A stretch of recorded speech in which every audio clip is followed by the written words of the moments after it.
My mother was laughing when my phone rang. Red wine in her glass, lipstick on her teeth, and fake warmth in her voice. It was her 60th birthday. The house was full. Everyone pretending. She gave me that tight-lipped smile she always used when she needed me to behave. I stepped out onto the porch to take the call. "Hey, baby, everything okay?" There was silence on the other end. Then my 10-year-old whispered, "Mom, get out." Her voice was small, shaky, serious. "What happened?" I asked. "Get out of the house, now." She didn't explain. She didn't need to. I didn't grab my coat, didn't say goodbye. I walked straight out the gate, keys in hand, heart hammering like a warning bell. By the time I reached the car, I saw my brother step out onto the porch behind me. Watching, phone in his hand, smiling. That's when I knew. 3 months earlier, I'd moved back in. It was temporary, I told myself. My divorce was messy, the custody battle messier. Lawyers drained me dry. And my mother, suddenly full of concern, said, "Come home, we'll take care of you." I should have known. The way she said "we" always meant I was outnumbered. At first, everything seemed manageable. She made me tea in the mornings. My brother drove my daughter to school when I was stuck on court calls. But there were signs. One night I came home and found my laptop moved. Another, I caught my mother in my room pretending to air it out. Passwords started glitching. Messages unsent. Bank accounts missing $200, then $600, then $1,000. My ex suddenly showed up with screenshots he shouldn't have, emails I never wrote, accusations I never imagined. He filed for full custody a week later.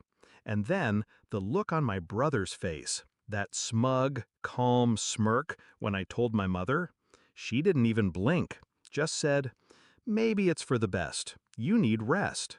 They weren't helping me. They were setting me up. I started watching, quietly. I stopped using the house Wi-Fi, backed up my phone, set cameras, audio, keystroke trackers. What I found? My brother had cloned my device. My mother was sending emails under my name.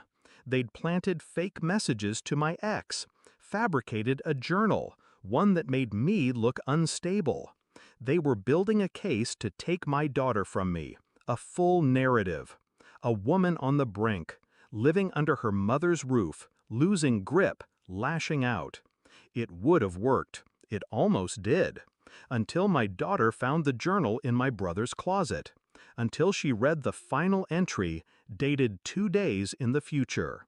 That was the night she called me. After I drove off, I called a friend, an ex-IT analyst I once helped through a rough patch. He owed me. Within 48 hours, I had every file, every document, every voice recording. My brother talking about getting me committed. My mother laughing, saying, "She won't fight, she never does." They didn't know I'd stopped crying years ago. I moved fast. First, I went to my lawyer, filed a restraining order, turned over the recordings. We filed a countersuit, not just for custody, but for conspiracy to defame. Then I drained the joint account they forgot I had access to, moved it all to my daughter's education fund. Next, I sent an anonymous tip to the medical board where my brother worked, attached evidence of him accessing confidential mental health records. Mine. He lost his license within 2 weeks. And then, the part that made them sweat, I called my mother. Calmly. Told her I'd be sending a formal cease and desist. Told her if she or my brother ever came near my daughter again, I'd open a criminal case. Her voice cracked. She asked, "What are you talking about?" I said, "The journal, the emails, the plan. I know everything." Silence. Then, "It was just to help you. We thought you needed intervention." "No," I said, "you needed control, and you lost it." 3 months later, they showed up at my door. Both of them wilted, apologetic, begging. My brother's eyes were bloodshot. My mother looked smaller somehow, like her spine had given out. They wanted forgiveness, to rebuild trust. She said, "We're still family." I let them speak. Then I handed them a single envelope. Inside, a copy of the court ruling. Full custody granted. Their names blacked out. Visitation denied. Indefinitely. They destroyed their chance the moment they tried to steal my daughter. They thought I'd crumble. They forgot what I become when cornered. Now, my daughter sleeps peacefully. We laugh again. I cook in silence, no eyes watching, no lies circling overhead. The journal sits in a safe.